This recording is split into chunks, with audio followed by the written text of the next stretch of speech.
Good afternoon. I'm Kim Motes with the Performance Plus program of the Education Department, and I'd like to welcome you on behalf of the Kennedy Center to the United States Institute for Theater Technology Incorporated and the Kennedy Center American College Theater Festival Symposium, the Director-Designer Collaboration in Professional Theater. The Kennedy Center would like to thank the United States Institute for Theater Technology for co-sponsoring today's discussion. We're delighted today to have the following theater professionals on today's panel. Jim Tosa, Artistic Director of the Only Theater Center and Director of the Potomac Theater Project. Tim Saturnow, Set and Lighting Designer and Educator. Marianne Verheyen, Costume Designer and Educator. Douglas Wager, Artistic Director of Arena Stage. Our moderator today is John Lyon, Director of the Kennedy Center American College Theater Festival. Please welcome today's panel.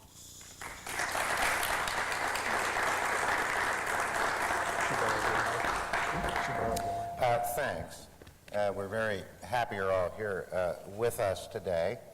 And just to give you a little bit of background of how all this came about, we recently at KCACTF formed a liaison with USITT. And among the things that we were interested in was improving communication between directors and designers. A noble quest, I'm sure. And we decided to go even a little further, and we've invited our distinguished panel today. I'm going to ask each of them to tell us a little more about themselves. Jim? I'm Jim Tosa. I serve as Artistic Director for the Alumni Theater Center in the suburban Washington area. I also founded a company called the Potomac Theater Project, which is currently our alternative theater company in residence at the Alumni. Served as a faculty member at the Catholic University in Washington, as well as University of Maryland in College Park, and have a lot of years of freelance experience as a director as well. I'm Marianne Verheyen. I think it only feels like centuries. Yes. I have what I call a meat and potatoes career, which means I work a lot and it has a lot of breadth. My Broadway claim to fame is the Kathy Rigby Peter Pan. I've done a lot of things in the regional theaters and the Shakespeare festivals. I've done industrials. I've done consulting at Disney. And I also did about 15 years of commercial styling out of New York. And I'm Doug Wager. I'm Artistic Director at the Arena Stage. I've been there, this is my 22nd season. I came there as an intern from Boston University. I'm now the Artistic Director. This is my 5th season as Artistic Director. I've done just about everything one does when you work in the theater, from sweeping the floors to spending time as an assistant stage manager, a production manager, literary manager, actor. My career vocation, though, is avocation, is directing, and that's what I've been doing all of my career. I direct at Arena frequently. I've also directed on Broadway and off Broadway, and I've done opera, actually here at the Kennedy Center. And I do not have any experience as a formal faculty member. I've been a visiting faculty member, but mostly to work with students in scene study and directing. So I do not have any academic experience. It's been pretty much fully Arena. I'm started out just as a set designer and then got into lighting and love lighting, but I do it both. And starting out in New York and working on Broadway and a number of New York theaters, and then leaving New York and concentrating on regional theaters. And I was based in Seattle for a number of years, both at the Seattle Rep and a number of the other theaters in Seattle and on the West Coast. And just recently I started teaching, so now I teach at Carnegie Mellon University. I do both design for theater and some design for television, which I've been doing right along, but it keeps on coming and going. And most recently, a Hallmark movie, which was great fun. Which was? The Piano Lesson by August Wilson. Terrific. And your name is? Tim Saturnow, didn't I?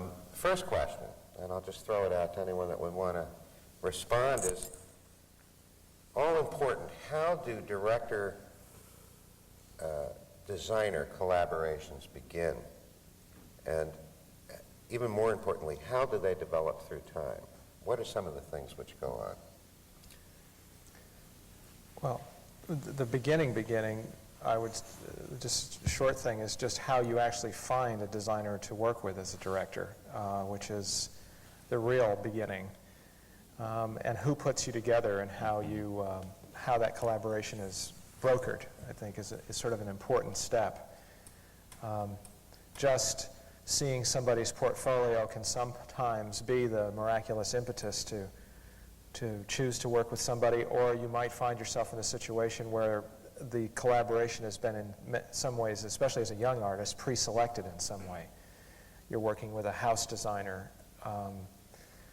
Certainly as a young director, I had that experience. I also had the opposite experience where I was, in a situation where I worked with 2 or 3 people straight out of Yale who turned, and I was sort of out of the egg and they were out of the egg, and it was Paul Gallo and William Ivey Long and David Gropman, and they were all students, and but they were introduced to me by a teacher.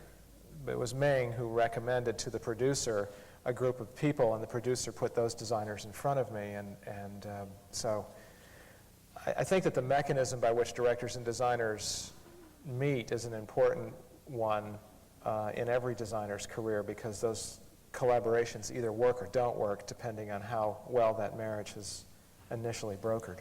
There's no secret either. I mean, the strangest collaborations happen for different reasons. I do primarily theater work, and for that movie that I just worked on, they didn't want a pure film designer for it. They wanted a theater designer because, knowing Lloyd and August, they wanted someone who had a little bit of theater experience, a lot of theater experience, a little bit of film experience, to be able to help the director understand the film medium and still give it a theatrical look.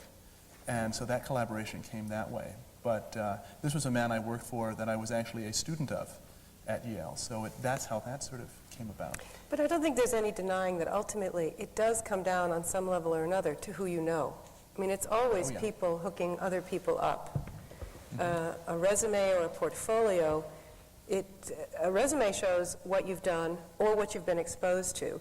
It doesn't speak to what you did or how it went. Right. And so ultimately, so much of the dynamic is, I would say that my very first design job I got because Jane Greenwood got it for me. I mean, it's really as simple as that. I mean, I had the portfolio and I had a resume, but without her saying to, Michael Langham at Juilliard, please look at this person, it wouldn't have happened. And I just think that's a very real fact of our lives, that, work generates other work, and ultimately you need to be prepared to sort of come in and work to get to know those people. Yeah, I look at who the directors are that you've worked with. If I'm looking at a design resume, what the school was, and if there are references. Always looking for it. So it is true that even though you might be impressed by a certain play, it's who can I talk to? Absolutely. Or have I heard? I always tell my students that that's what you look at on a resume more than anything else. The references. And who have you worked for? Yeah. They don't read the show titles. Right. They'll check the theaters to see if they know someone at that theater, or they'll check the director list or the designer list, but you're clearly looking for someone to call, because ultimately when you meet with the people, what you're looking for is, okay, are we going to get each other's jokes? Because you're looking for that kind of level, because you need to laugh together. It's that simple to me in terms of getting through all, the tough stuff that happens. But that buzzword of networking, which I think oftentimes young artists will think of as a self-marketing tool, is in fact a more human connection between artists who are working, recognizing not only the potential potency of a collaboration between a director and a designer, but also how a designer will fit into the milieu of a specific theater or a specific community of artists, and how that informs someone picking up the phone and saying, you've got to talk to so-and-so. I think you two would really hit it off, or this designer would really work well in your theater. That kind of knowledge of each other's work, I think, is very helpful in the more artistic networking that happens over the course of a career. I think it's important too because we're in this business because of being able to collaborate. I mean, that's I think why I do it, is to be able to work with a number of different artists, and you develop this sort of wonderful trust. And it's particularly you're very close during the production, and there's a give and take, and a real sort of friendship love affair that goes on with a good collaboration, where the ideas flow and the magic flows, and that's what attracts me back to do more and more theater. Well, if it doesn't, you Yes. need a new field. Absolutely. You're never alone at the drawing board. You've got the playwright there, and the director there, and the producer there, and the shop there, and the budget there, and the actor there. You're simply never alone in your process of creating. You asked how they develop over time, and I think I have a unique perspective because I work so much in one place, so there's a lot of repeat offenders who come and work regularly at the same organization, or are actually, in fact, in residence. And from a producing and directing point of view, it's sort of like picking your favorite recipe. There are people I love to work with and have worked with over time. I mean, I can think one, Alan Lee Hughes, lighting designer, I have worked with since I began. And we continue to collaborate over the years. But I have worked with other lighting designers, and when I've chosen not to work with Alan, or when it just didn't work out because of our schedules, there are aesthetic considerations that come in there. What do I need as a director to challenge me? And who would I like to work with in order to stimulate me? And sometimes the development for me is coming to terms with working with somebody who's in residence, whose work isn't work that you're really fond of, but because of that loyalty and that commitment, you push them and take them someplace that they wouldn't go necessarily without you taking the extra time to say, this isn't good enough, or, you've got to break out of this mold and try something new, and not get pegged or stereotyped.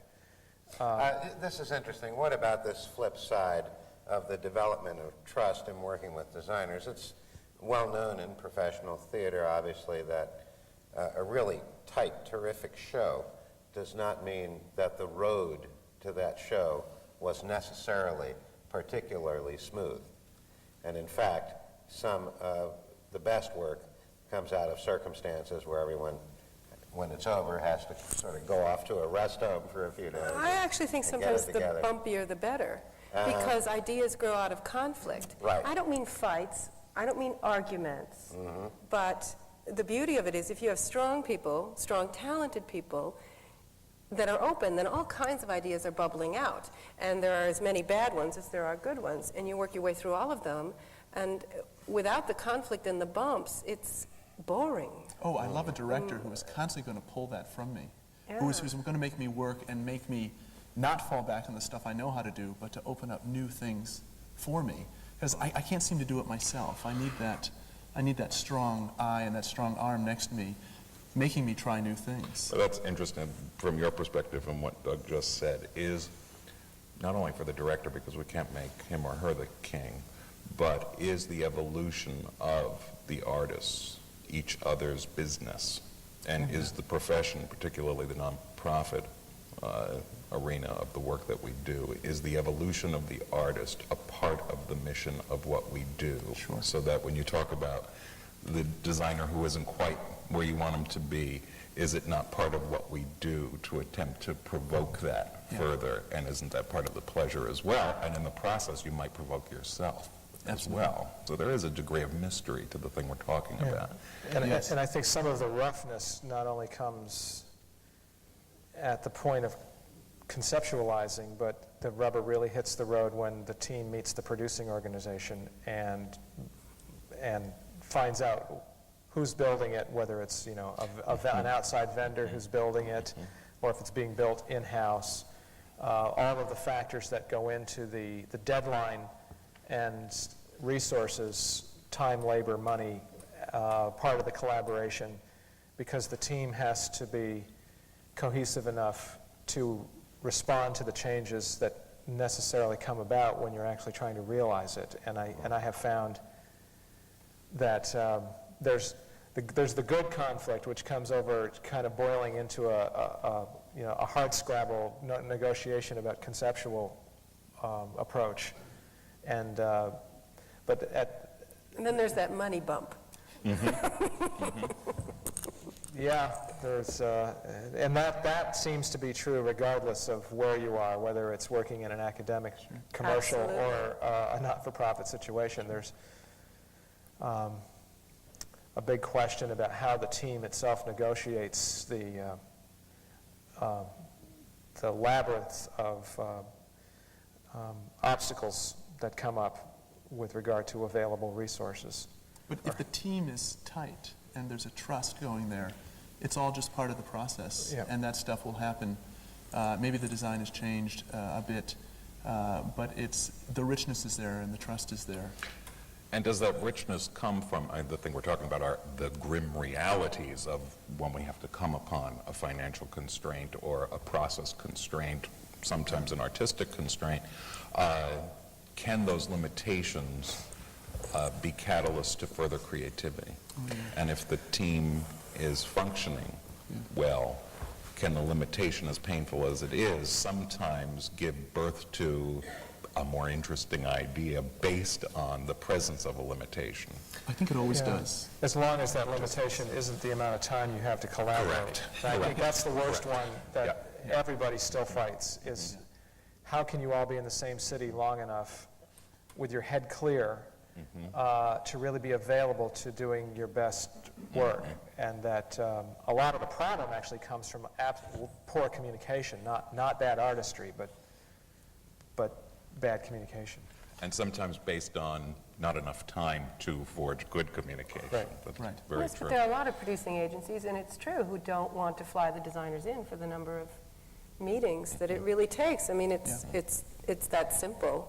Have you developed the right fax method of designing? Oh, of course, and you can modem it, and you know, there's half a dozen things. But none of that will change the dynamic of looking your collaborators in the eye, and Don't you think it's true that you need that. theater is an absolutely alive medium? It relies Yes. so much on the heat from the stage to think that design Yeah, I and dread direction when it gets to that point sort where of you're be in the... emailed together. Yeah. Well, it's already happening. I mean, I know it's happening. That there are design teams put together all over the country where, meet you tonight at midnight on the internet. And I'm not saying I'm against it per se. I mean, I think it's a communication tool. We need every communication tool we can get. But I don't think it replaces the dynamic of the human energy. And there is a candor you can have.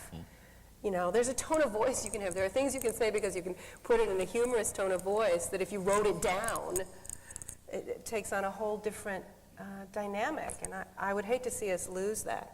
I mean, we're sort of the last bastion of collaboration. It's one of the great overused words in our business, I think. One of the questions that I had for the panel was dealing with directors and designers, directors dealing with designers, designers dealing with directors. There is a certain language that one has to use in certain parts of the collaboration. Just as there is a different language that directors use with actors, with producers, even with the sound designer as opposed to a set designer, et cetera. How are these different? From a director's point of view, what are the different pressures which come into play? The designer is there, but there's also the actors. There's also the music. There's also et cetera, et cetera. I should think that a director minimally would want a visual vocabulary. I've now worked with a whole range of directors, and I've worked with some that they give me little tiny seedlings as ideas, and then I get to run wild with it. And you like that? And I actually quite love it. However, I don't love it any more than I love the other one, where the director does have a visual vocabulary and a very clear vision. I can't honestly say I have a preference. They are just very different dynamics. What I can say about it, though, is that for example, my rendering style has changed a lot since I started. I sort of started with, those loose flowing Rorschach tests, which I quite love. But I'm telling you, when you're down to time and money, and somebody's not reading the sketch, you're in big trouble. So my rendering style has become Tighter. more, well, I draw more illustratively now. I mean, I really try to illustrate a moment. I try to find a dynamic, a moment within the play, and I illustrate it as though I was doing a storybook, quite honestly. It's more like storyboarding. And what I find useful about that is that there is a clear image for the director to read, because I think that's part of my job. I really do. I tend to begin with a lot of research, lots of pictures to look at where you start going, well, I like this, or I don't like that, or this feels right. But just because a director says a moment is cold doesn't mean it's blue. So you're looking for an image, a means of communication, so that, for example, my own drawing style has changed a lot. Because when you're in a shop and you're under time and money and all of those constraints, there is no longer the luxury of the director then seeing the Rorschach test as a three-dimensional object on a performer and discovering, but wait a minute, I didn't know that this was what it would look like. There does seem to be a progression, though, in terms of starting with the rough and the very Right. large idea. And you love that. You love the, because my initial sketching, I like to keep very Oh, I know, we loose all and love that. sketchy, because I found Of that course. it lets the directors, they're able to then speak about it and move into it and work into it. If it's too tight, too quick, it seems to stop the ideas. So you start loose Well, yeah, and you rough, start loose. and then build, and that progression and that relationship builds, where then you must then get to the specifics. But that trust, once again, is developed through there, that dialogue is developed early, and then it seems to logically progress into the more Yes, but I've had directors particular. be quite open with me about the fact that they can't read a sketch. And I do think that's part of the key. I think a piece of it is, to some extent, knowing yourself and bringing that to the table, Yeah. in terms of what you end up talking about. Two anecdotal opposites. One was Ming-Cho Lee designing Moliere's Don Juan for Liviu Chule. Now, Liviu is a director who is also an architect and a set designer and a lighting designer. And Ming, we were working in the arena space. Ming is one of the few people I know who knows how to do a rendering for the round, which is kind of amazing. But he works in very detailed quarter-inch models, small models. So there was a small model of the set sitting on the table, and it was a glass floor, looked like a spider web, two-level set. And it was based on a concept that actually Liviu had brought to the table. And we were all sitting around the table, the production team, and there was dead silence in the room for what seemed like days, but it was probably just a few minutes. And finally, Ming just exploded and screamed at Liviu. He said, "But Liviu, Don Juan got to go to hell!" And there was an image, a final image, that the director was insisting on that could not happen in Ming's mind. No way could this design, here was the model, everything in detail, everything agreed upon, but finally, conceptually, it turned out in the end, when the production was over, that Ming was right. It didn't work, that Liviu's idea didn't work, and Ming was right that it didn't work. But it was so kind of exactly, meticulously laid out, and still there was a conceptual, there was an agreement to disagree. John Conklin just worked with Joanne on Dance of Death with Jennifer Tipton and Gabriel Barry, and instead, those meetings, John came in. There was never a finished model. It looked like something that he had just cleaned out his refrigerator and brought things along and kind of set them up on the table, and he had, jars of paint and paper and sketching, and there was never a clear picture from a model stage of what it was going to be. And in fact, as it went up, there were days when the floor was going to be marbleized lavender, and then one day Joanne and John thought maybe it should be acid yellow. So I walked into the theater, the floor was pretty much done, and it was marbleized lavender. And I walked in one day, and it was, I swear to God, it was canary yellow. There was somebody out there just swapping canary yellow paint all over it. And John said, "Now don't get nervous. This isn't the finished paint job, but we just wanted to just cover it over with tempera paint yellow just to see how far we needed to go." And of course, the shops and the carpenters, the painters, everybody's waiting every second. Nobody knows what the final decision is going to be. And the collaboration just kept going on and on and on, like dough. Finally, it got, at the last minute, when the oven was hot, it was put in and it came out. How did the show work? It worked fabulously. But they were there the whole time, the three designers and the director. That's the key. How do you balance everyone's desire to proceed along that route of the plasticity and the ability to change right up until the time that you open, versus the demands of A, time, and B, money? I find that you have to pick the productions in which you can work a certain way, and then sadly there are other productions, well, maybe not sadly, maybe there are other collaborations that actually work all right in another way, and you kind of balance process along with everything else you balance in constructing a season. Process is one of the things. If you decide in advance how to use your resources, and maybe you say, well, my biggest resource is time. I want everybody there all the time. I don't care. What I care about is everybody being in the room, so that's where I want to put my money. As opposed to the plans have to be here 2.5 weeks before the first rehearsal with final drawings. Maybe you've met with the lighting designer. Maybe you've had a chance to give swatches to the, maybe, but everything's on a deadline because the shop has to start building it on a certain day. I know that from a director and producer point of view, you can make the decision to say, well, for this show, we won't put our eggs in that basket. And you know that as a designer up front. I know I did a show with Adrian Novell like that, where I said, the important thing for me is, I did the visit. I said, we have to rehearse in the theater from day one. We can't be out of the theater while you're putting it in. So whatever it is has to be there at the first rehearsal. So it was actually literally an elaborate conglomeration of cardboard boxes. And she accepted that as a challenge, and it was because in rehearsal we needed to want to work that way. That was just how we decided to do it. And the shop, we just geared everything that way, as opposed to the traditional and effective, design early, get more out of it, because the longer time the shop has to build it, the less overhire the producer has to pay, the less overtime there's going to be, the more chances there are going to be that it's going to look the way that you wanted it to look. And the question is, how can you know how it's supposed to look without actually being in the rehearsal room ultimately? Right. But you really need to know the forum you're in these days. I mean, actually, that's what I love about regional theater. I find I can be much more flexible in regional theater. There seems to be a little more... Well, the shop is right there. Yeah, the shop's right there. You can, and I think it's crucial to our process that you're able to change your mind at any moment. At any moment. I mean, I have changed a leading lady dress the afternoon of first preview. Out. Yeah. It's not working. Let's face it, it was a nice idea, but guess what? It doesn't work on this performer. And it and it mushrooms straight on through all the money chains, and it gets very complicated. But I do think that part of the designer's job is maintaining that kind of flexibility.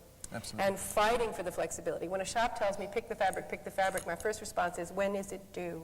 I want to know exactly when you want it, because I want to see every swatch right up until the second that I have to pick it. Because if you're not fighting for the flexibility, if the design team, the collaborative team, isn't fighting for the flexibility, it's going to go down. Because you have everybody coming in on you for decisions, and the key is talking about it. Well, and one of the problems that's come up recently for me and my other colleagues who are also producers is this idea of how much of a contingency do you build into your budget in terms of time and money. To make theater without some kind of contingency is insane, but that's the easiest thing to cut, to tell you the truth. When you're looking at your annual budget, and you say, well, the production line is going to have a 5% contingency, because you can't make theater without being able to make changes. It's just endemic to the art form. The next question is, who are you going to fire to keep that contingency? And it really comes down to that. And you say, well, we keep the contingency, the shop won't be big enough to build the show. Right. So we dump the contingency and try to plan everything early, and then the pressure gets put on the designers and the director to pick the swatches, to get the fabric in 2 weeks early, to get the measurements, to cast early. I mean, I went through this just now with the musical, that it was clear on the production line that the only way we could get this done was to add a month to the build time, which meant what? you have to cast it a month early. A month earlier than you would usually cast it, which is not necessarily possible in today's environment. Reality is everybody wants cheap, fast, good. The truth is you can only pick two. You're not going to get all three. You're just not. Cheap, fast, good, get two. Take cheap and good. That's my. It won't be fast. No, that's the I mean, problem. it really That's the won't. problem. And I just worked on a production of Iolanthe. Unfortunately, we had a year, and I would say that the principal driving force behind me from the day one was we knew exactly how much money we wanted to spend, we knew exactly how many weeks for the build, we knew all of that, and I wanted 200 yards of painted fabric on the ferries. And in actual fact, I got 200 yards of beautifully painted fabric on the ferries. What is also true is that I must have done, I did an easy 50 to 75 studies of ferries. Roughs, colored, whatever, seeking the right formula that gave us, the team, what we wanted it to look like that could be produced.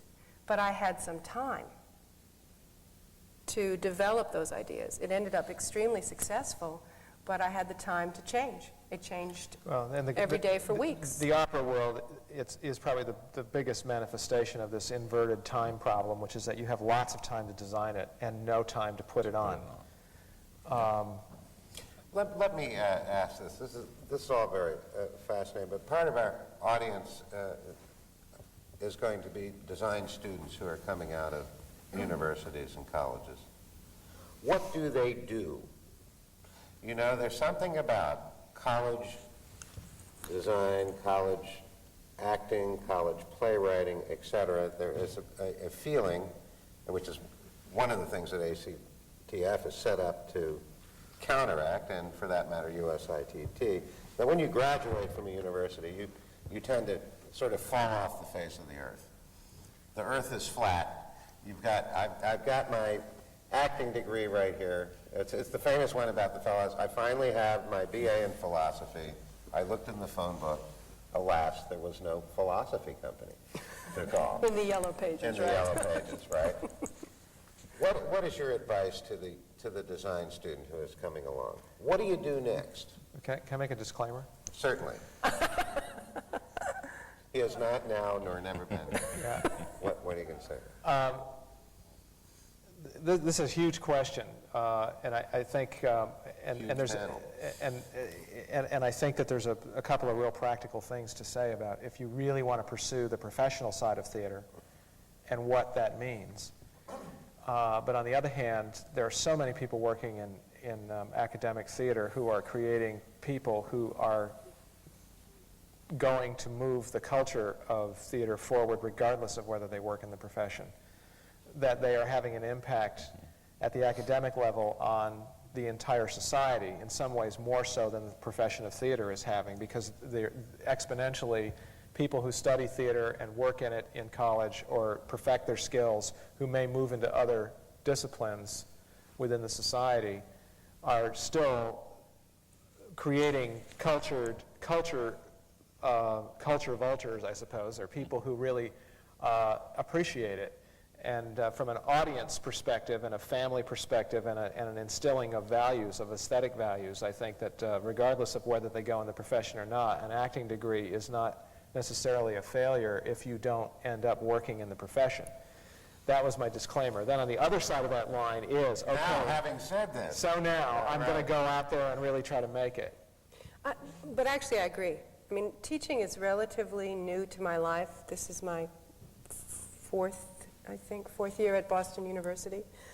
And I tell my students all the time that you've got to throw out that slide rule about what you're going to do with it. There are so many valid uses of your knowledge, your skills, your creativity. The notion that it has to be on Broadway is preposterous, at the very least, and unnecessary. And there's so much work out there in television and film and regional theaters and community theaters, in addition to the fact that in the program I run, and I get a lot of flack about this as a matter of fact, but my design students take as many production classes as they do design classes, which means I expect my design students to know how to drape and how to tailor and how to dye and how to do millinery, because I have no idea where you will land in the field, but as far as I'm concerned, if you're working in your chosen craft, you are a success. And I just think when I started doing commercials in New York 15 years ago, all my chums at the time said, "Oh, you're selling out, that's so beneath you, you must stay in the theater." I thought, well, I got news, rent is due, you know, and I quite loved it. And I feel lucky that I've had a lot of versatility in my career, but what it's taught me is there's more than one way to do this. There really is. So to come out of school and think that you have to go to a place and achieve a certain level, get rid of it. I think the most important thing is you work, and you work, and you work. Yeah. And you try to work within the business. I mean, that's what you want to do. When I first got to New York, I was a production assistant on TV commercials, which meant I was there at 5 in the morning to set up the coffee. I learned a tremendous amount about film, just being a production assistant. That money, actually, which was real good for just starting out, allowed me to do the community theater round that didn't pay anything. So for some way you figure out how to do it, you keep on working, you keep on meeting those people, and then you will just logically build and build and build. I don't know about any folks here, but I have never had sort of a master plan for my career, and yet it has seemed to build on top of each other. And a degree doesn't guarantee work. That's the other myth. not at all. The reality is you don't need a degree to work in this field. Come on. Has anyone ever asked you for yours? Not until I went to teach. Yes. Well, I mean, it's true. I got mine because I got it because I thought I could use it to teach. And I got beyond that. I got so fired up by the time I finished school that the thought of using it to teach said, well, someday this will allow me to teach, and I'm very proud to have it, but I'm going this way. Now I'm going to try this. But I think my professional credentials had more to do with my getting the teaching job. Oh, yeah. When I interview potential grad students, I ask them, why are you going to grad school? The only answer, in my opinion, is you want maximum information in minimum amount of time. Right. Because what is true about this business is work generates work. That's the good news, and the bad news is you're going to be typed. So depending on what skills you have to sell yourself with, you know, you're working on a film, and if you've only been the PA and you only know how to pour the coffee and you don't know how to make a hat, when you hear the designer go, "Oi, I need this hat, I need it now," if you can step in and say, "I can produce that in 15 minutes, you've just moved up the food chain. Which is the other thing I would say is that I feel that students tend to want to come out of school and move too quickly through the food chain. I don't care if you call it, it's called dues so much, which I think has such a negative connotation. It really is learning your craft. If you move up your ladder too quickly, I assure you, you'll get to the top, but you won't stay there. You will fall off that ladder without the sufficient knowledge of the workings of your craft to stay there. I think, too, don't have too much faith in existing institutions. The institutions of the present, don't be so enamored of them that you can't think of ways to reinvent them or create new ones. Don't limit yourself by trying to construct a ladder to climb. If you're a creative person, I even say this to actors who are fresh out of school, apply your creativity to your own survival. That's number one. If you don't have money and you have to pay the rent, and you're a creative, artistic person, that's your first challenge. How are you going to survive the needs of your life in a creative manner? Now, there should be a different answer for every artist confronting their own professional life, you know, their own responsibility for their own getting through the day. Find those answers. Come up with things we would never imagine to offer to you as good advice. Those will be your best answers. Well, the irony is that's what we do best. That's right. I mean, we're only in theater because we're good problem solvers. There's a lot of We fear, need though. those parameters. I think there's a lot of fear. There's a lot of fear of doing something wrong that's going to blow it, or also becoming obsessed with the notion of, do I really want to make the commitment to this profession? Assume it for a period of time. Yeah, I think it's hard. I mean, if you know what you, it's a similar sort of thing as, you know, what do you stand for when you wake up in the morning? You know, you don't have to, as Jim said, measure yourself by what job you were able to land. That's or what. That's right. But if you do, you know, some people have done internships, they do assistantships. They look around for an opportunity to just spend time being in or near, as you said, the work.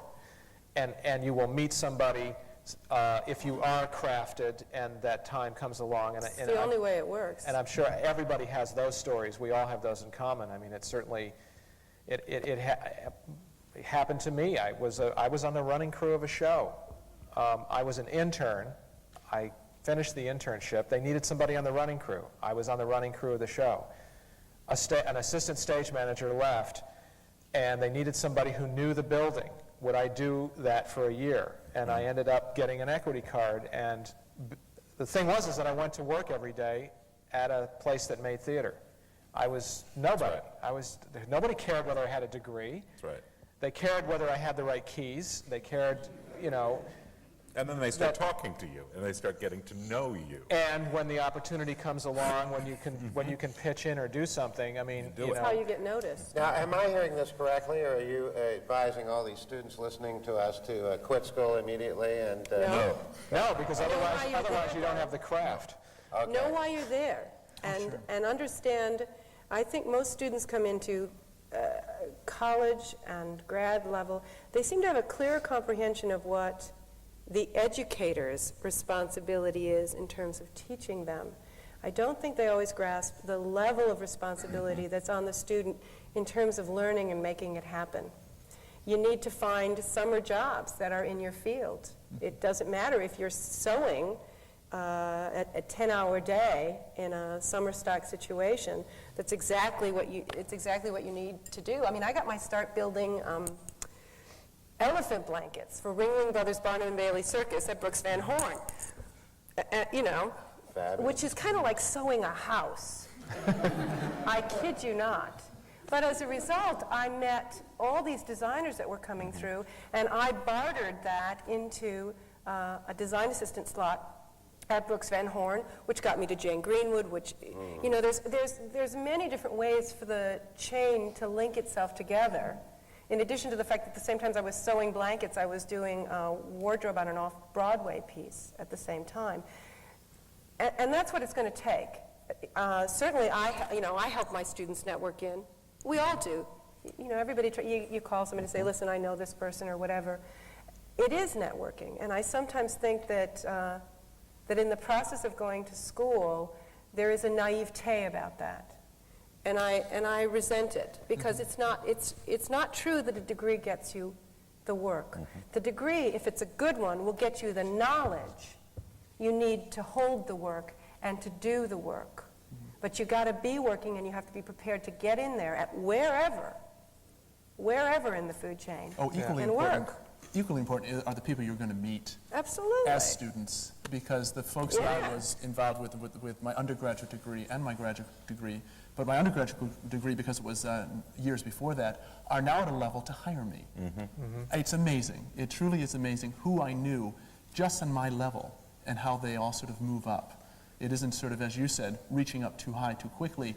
It's sort of like the generations just sort of rise. Schools that have the wisdom also to bring professionals from the field in, even if it's for a day or for 3 weeks, I got to tell you, it makes a huge difference.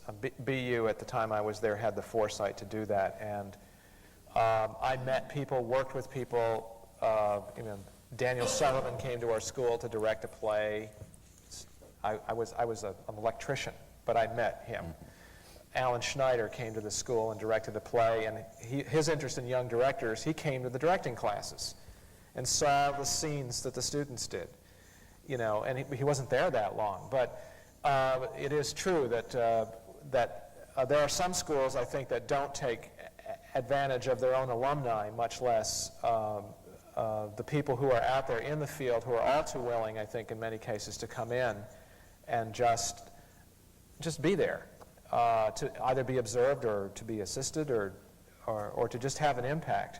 And I think in some ways, I feel as an artistic director, I'm appalled by the fact that so little is requested of the organization when the organization has so much to give to the field.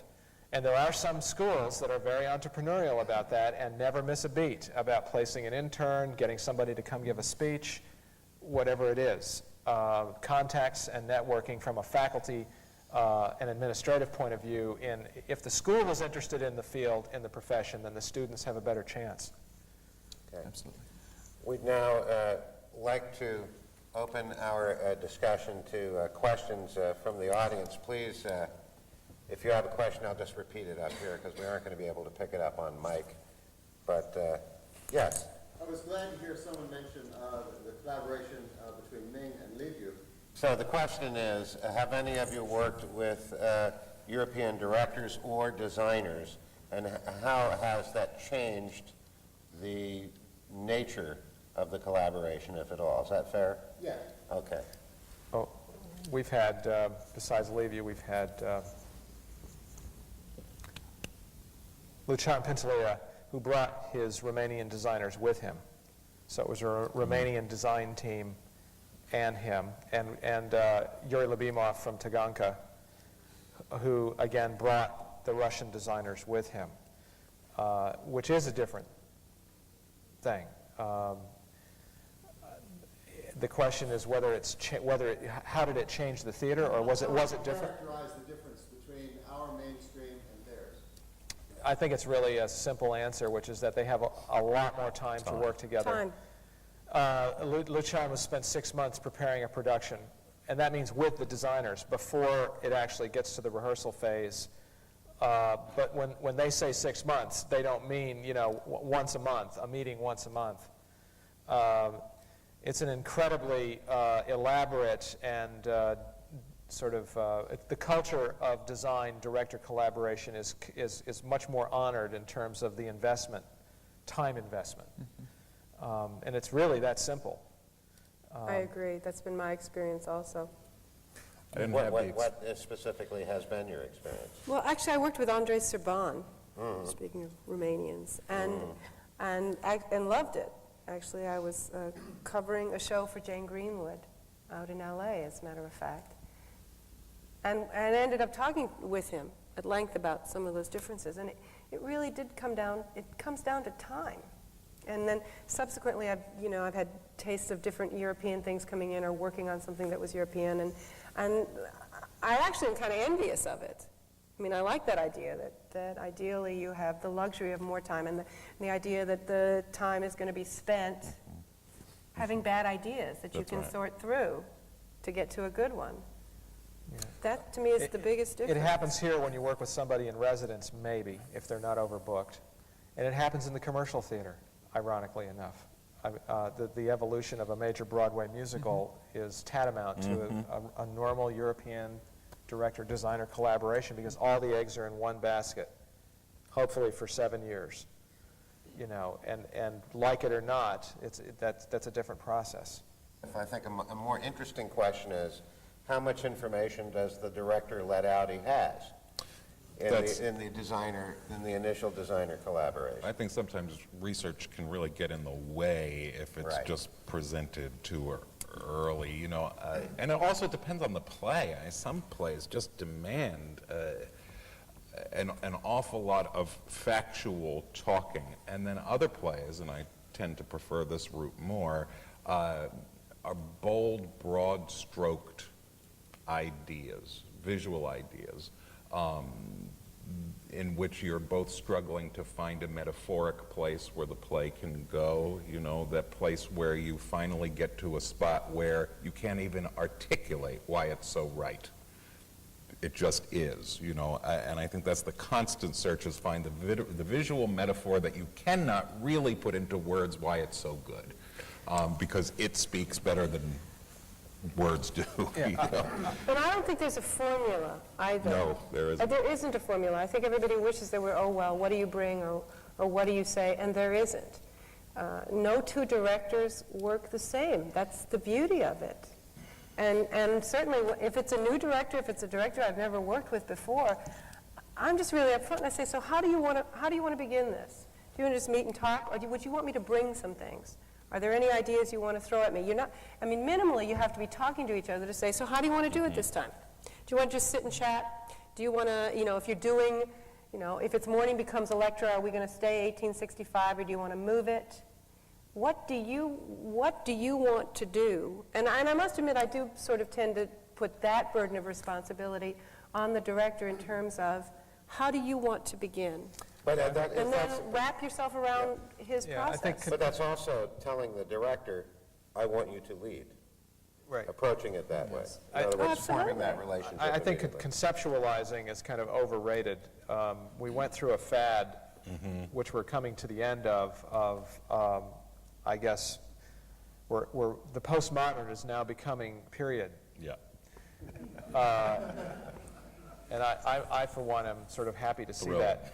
But not that there were some great original visions in that spawned a great many imitations, and that's true of all seminal moments in creative history.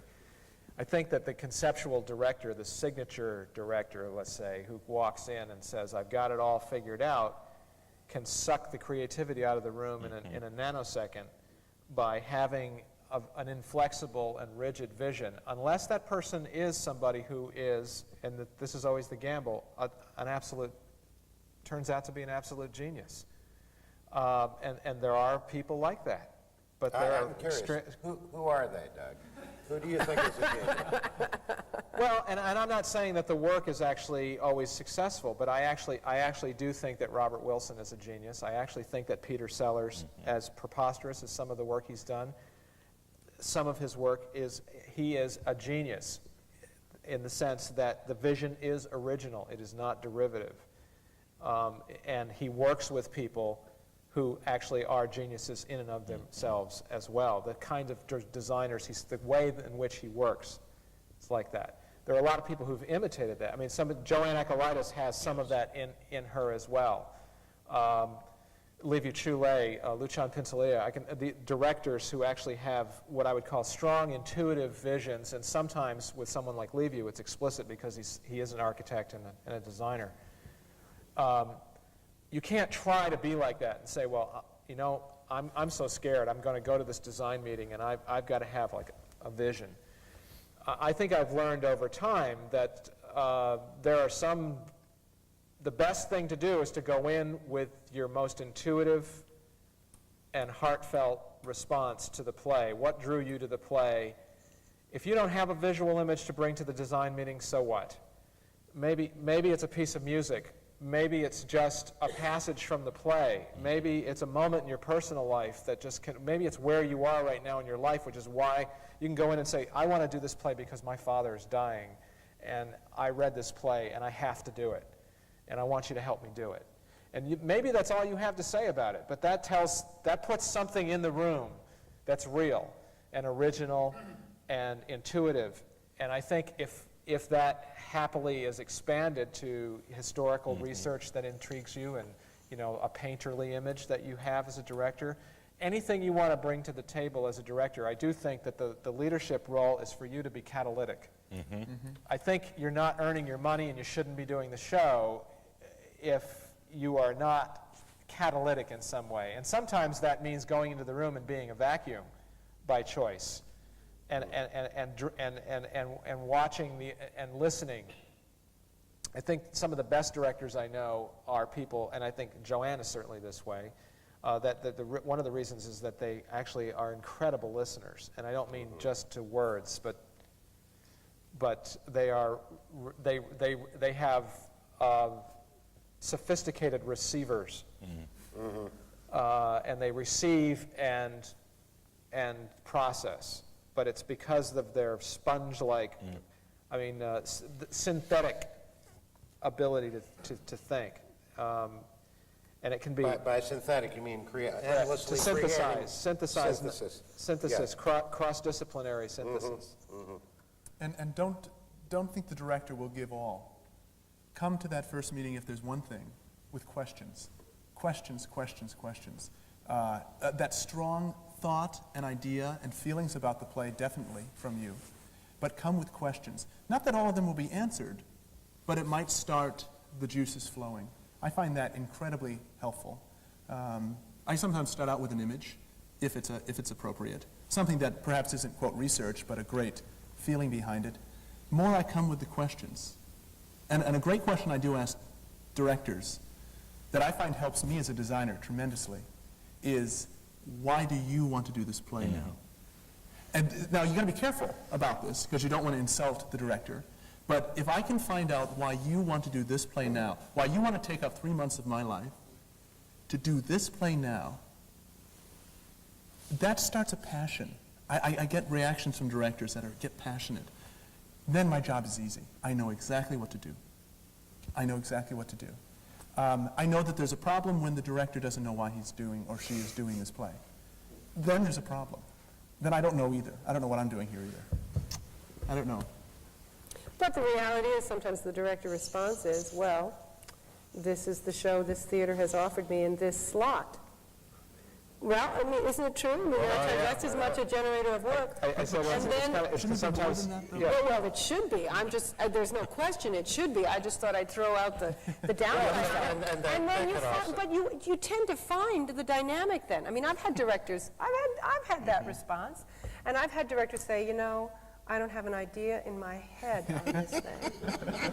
Well, No. I mean, hey, come on, it's happened. Absolutely. And so you sit there and you talk about not having an idea in your head. And eventually, amazingly enough, they start to kind of come out. I will say, if the passion isn't there, though, and it happens because of that reason. It's true. That people, and I've done it. I took work. I remember directing something called In One Bed and Out the Other. The title was better. And it was work. I got paid to do it. And, you know, I had it, and so I said, you know what I'm going to do? I said, you know, I'm just going to set it, it's people in their underwear trying to screw one another. I'm just going to set it in 1830, because the underwear is more interesting. The time is gone, and unfortunately that is all the time that we have. We're now at 3:30, and so I want to just thank everyone for coming past. Thank you. Hope to do it again. Thank Hope you. you like it.